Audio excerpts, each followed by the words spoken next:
एक ऑडियो अभी बहुत तेजी से वायरल हो रहा है जिसमें एक इंडियन आर्मी के जवान और बैंक की रिकवरी एजेंट के बीच बातचीत है।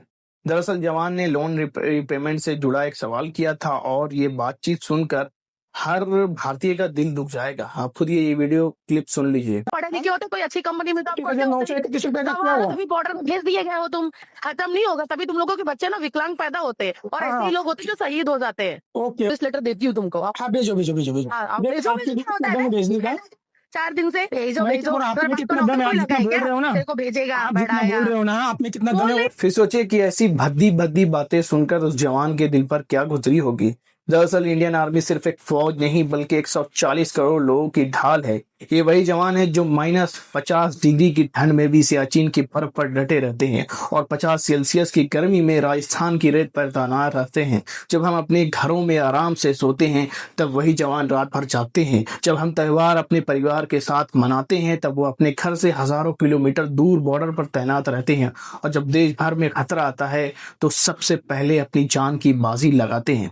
एक इंसान के लिए सबसे कीमती उसकी जान होती है, लेकिन बिना इसकी परवाह किए हमारे जवान देश के लिए जान देने के लिए हर वक्त तैयार रहते हैं। आर्मी का हर एक जवान सिर्फ अपने घर का बेटा नहीं है, वो पूरे देश का बेटा है। उनके बलिदान की वजह से ही हम चैन से सांस ले पाते हैं। लेकिन सोचिए, इतनी कुर्बानी देने वाले सैनिक को इस तरीके से घटिया बातें कही जाती है कि तुम गवार हो, तुम बॉर्डर पर इसलिए हो क्योंकि पढ़े लिखे नहीं हो, और अगर पढ़े लिखे रहते तो किसी बड़ी कंपनी में काम करते रहते। लेकिन इन्हें मालूम नहीं कि फौज में वही लोग जाते हैं जिनके दिल में देश के लिए जुनून होता है, जिनकी रगों में हौसला दौड़ता है। वो जाते हैं ताकि अपना खून, अपनी जान, अपने अरमान तक देश पर कुर्बान कर सके। आर्मी का यूनिफॉर्म सिर्फ यूनिफॉर्म नहीं है, ये जिम्मेदारी है, ये कसम है कि मेरे रहते मेरे देश को कोई छू नहीं सकता।